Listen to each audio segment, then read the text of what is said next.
tena huu tunazidi kuzungumza na kuifuatilia simulizi yetu nzuri sana ya Najuta Kumfahamu ya dada yetu Rachel, ambaye yeye ameamua kutuletea sisi na ikaweza kutusimulia yale yote yaliyomkuta, ili na sisi yakapate kutufundisha, kutuonyesha kile ambacho kimeweza kutokea au kinawatokea watu mbalimbali katika maisha ambayo wanakuwa wanaishi kila siku.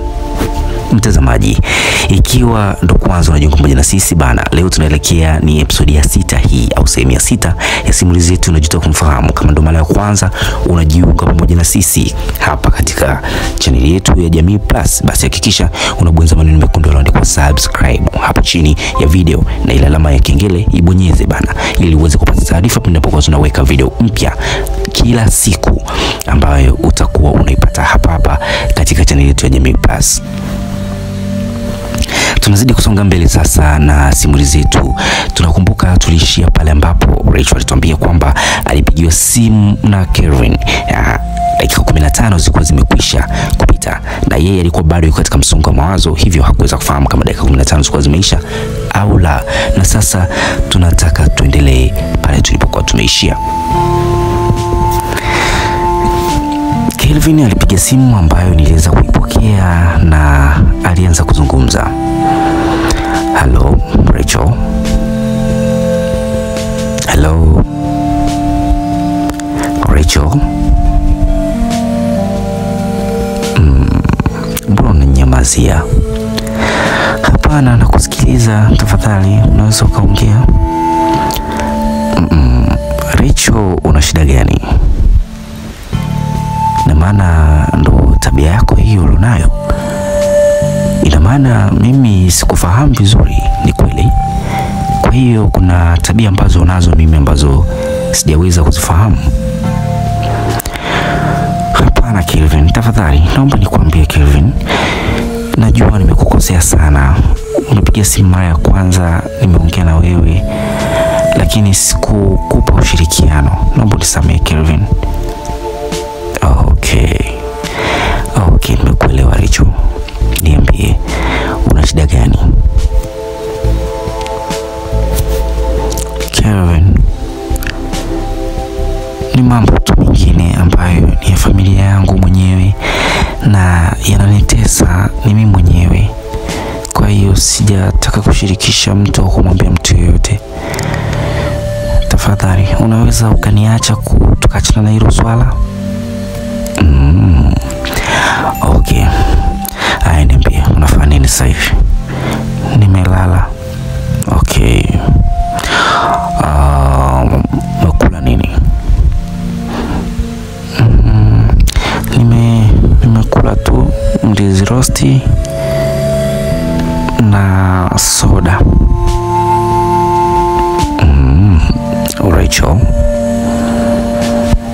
Rachel, ukiniambia umekula ndizi rosti na soda, najua hicho sio chakula. Sasa naomba unielekeze unapoishi niweze kumwagiza mtu akuletee chakula sasa hivi. Tafadhali. Ngoja niandike namba zake hapa, nimpigie akuletee chakula sasa hivi.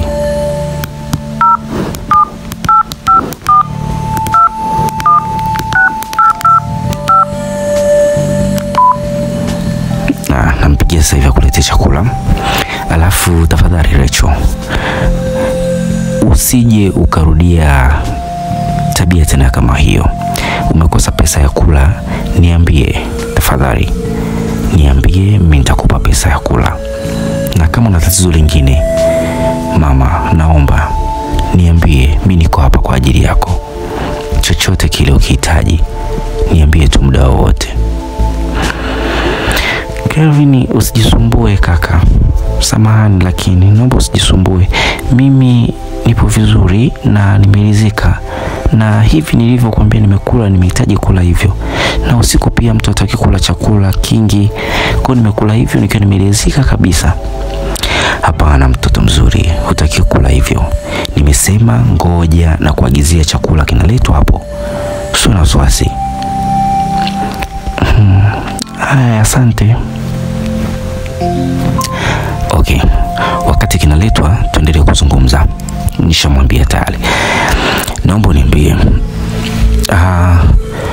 kwenu kuna tatizo gani? Maana umeniambia ni matatizo ya kifamilia. Unajua Rachel, mimi nakupenda, na sasa siwezi sema upendo wangu tu kwa maneno kwako kama sitaweza kubeba shida zako. Mimi ni mwanaume ambaye niliahidi au niliweka nadhiri mimi mwenyewe binafsi, mwanamke yote nitakayempenda katika maisha yangu, basi yeye ndiye nitakayeweza kumsaidia kwa chochote atakachokihitaji. Ndio maana sasa nimekuuliza hilo swali Rachel. Naomba feel free. Naomba uniambie kwa huru kabisa. Niamini. Niambie nyumbani kwenu kuna shida gani ambayo inakufanya unakuwa hivyo? Ina maana itakuathiri mpaka kwenye masomo yako. Tafadhali naomba uniambie. Hata kama unawaza sitaweza kukusaidia, basi hata kwa mawazo nitakusaidia. Naomba uniambie una shida gani? Kelvin, samahani, mimi kwetu matatizo ya nyumbani sitaweza kukuambia kwa sasa. Ni mapema sana Kelvin. Nitakuaminije? Na kama je, unanipima? Naomba tafadhali, naomba unipe muda na mimi nitakwambia tu baadaye.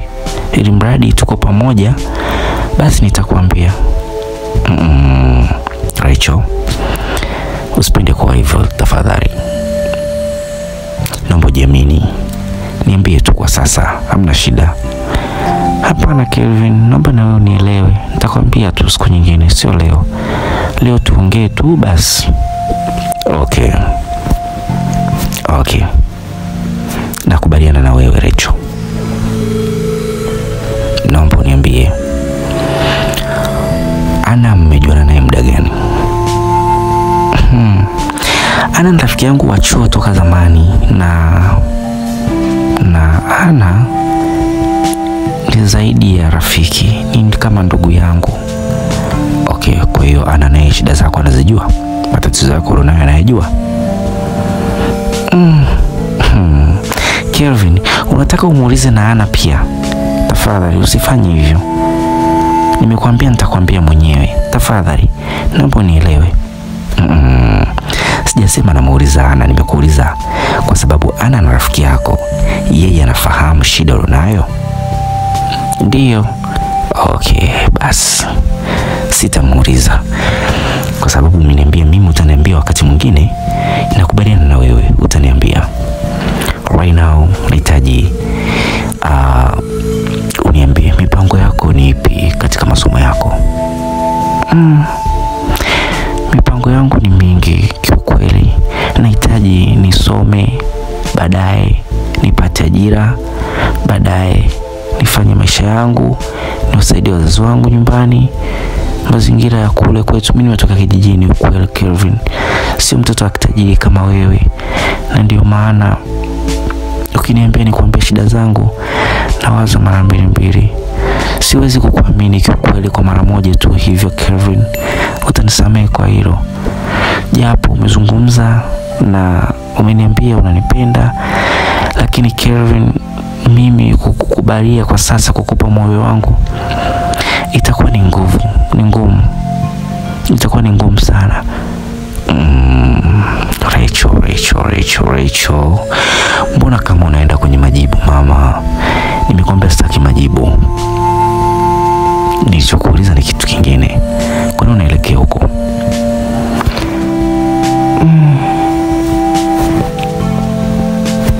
Hapana, ni moja wapo pia ya maswali na ni vitu vya msingi vya kuzungumza.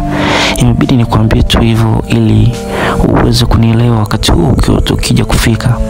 Kwa maana mimi sitataka tena mtu ambaye atakuja kuchukua madhaifu yangu au shida zangu kuzizungumza kwa watu. Nafikiri itakuwa ni jambo ambalo sitaweza kulifurahia na nitachukia. Ukweli ndio huo. Na ndio maana napenda kuweka siri zangu mimi mwenyewe. Sitaki kumwambia mtu. Kelvin, hata kama umenizungumzisha vizuri kiasi gani, mimi siwezi kukuamini moja kwa moja. Lazima nitahitaji muda wa kukuamini. Na ndivyo mimi moyo wangu ulivyo. Sipendi kumwamini mtu moja kwa moja direct. Napenda kwanza nipate muda wa kumwamini. Okay, ni vizuri sana. Rachel, unajua hiyo ndo sababu inayonifanya mimi nikavutiwa na wewe sana sana. Kiukweli ni vitu moja wapo kama hivyo. Unajua kweli umenionyesha wewe ni nani, na nazidi kukufahamu zaidi. Nimefurahi sana Rachel. Kwa msimamo huo, wasichana wachache sana wanaokuwa hivyo. Basi ndo maana nahisi kwamba mimi kukuchagua wewe sijakosea. Lakini Kelvin, mimi nahitaji nikwambie kitu kwa sasa. Usitaki kujiweka 100% kwamba mimi ni wako, kwa maana hata bado hatujajuana. Mimi ndo kwanza ni mgeni kwako. Tafadhali naomba usijiweke 100% wala usijiaminishe. Sitaki kuvunja moyo wa mtoto wa mtu, kwa maana najua jinsi gani inavyozidi kuuma. Kwa hiyo naomba usiniweke 100% Kelvin, tafadhali. Rachel, usiseme hivyo. Acha kusema hivyo, mtoto mzuri. Unajua kwa sasa hivi, kwa umri tunao kama mimi, sasa hivi mimi ni kijana ambaye nistahili hata niwe na mtoto mmoja, lakini kwa sababu ya masomo ndio maana nimezingatia masomo. Lakini umefikia wakati sasa nahitaji, ndio mwaka wangu wa mwisho huu chuoni.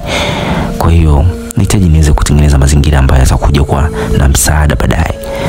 Nikipata mtoto mapema ni vizuri zaidi, wewe mwenyewe unafahamu. Angalia watu waliozaa mapema, watoto wanaosaidia wakiwa bado na nguvu, na familia inakuwa na furaha sana. Lakini sio unakuwa baba mzee, unakuwa na mtoto ambaye hata ukimwagiza anakutania babu, mimi sikuletei. Umwambie unahitaji maji ya kunywa, anakwambia babu sikuletei. Hapana. Mimi baba yangu ukimuona unaweza ukasema ni kaka yangu, lakini baba. Kwa sababu gani? Alizaa akiwa kijana, na ndio maana mimi napenda hivyo, na nahisi kwamba hivyo ndivyo inavyopendeza. Unakuwa kijana, unakuwa na mtoto ambaye mnaishi naye vizuri, unakuwa na uwezo wa kumhendo mtoto. So unakuwa baba, alafu unazeeka, unapata mtoto kijana ambaye anakuja kukusumbua baadaye sana, kupiga ngumi ndani. Na kizazi chetu kiki cha nyoka sasa hivi, watoto wanabadilika, wanakuwa warevi, wakorofi, so watampiga baba ngumi ndani. Kwa mimi kwangu nimeamua nifanye jambo kwa wepesi na kwa weledi zaidi. Na wewe kama nilivyokuambia, nimekujua toka miezi 4 nyuma. Kwa hiyo nihitaji uweze kunielewa.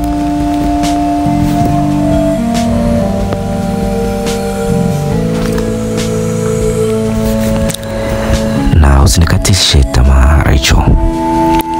Usinikatishe tamaa kabisa. Mimi najua wewe ni wangu na nimezingatia hapo. Kwa hiyo naomba. Mala wakiwa bado wanazungumza, katika mazungumzo yao alisikia sauti ya pikipiki ikipiga honi nje ya nyumba. Rachel alifungua mlango na kutoka nje. Alipokea boksi ambalo lilikuwa na pizza iliyokuwa imewekwa na kuku. Kelvin, umefanya nini hiki? Mbona chakula cha gharama sana umeniletea pizza saa hizi? Rembo, umeshapokea? Lakini ndiyo, huyu hapa nimeshika, ndo nashangaa. Basi usishangae, nakupa dakika 5 ule.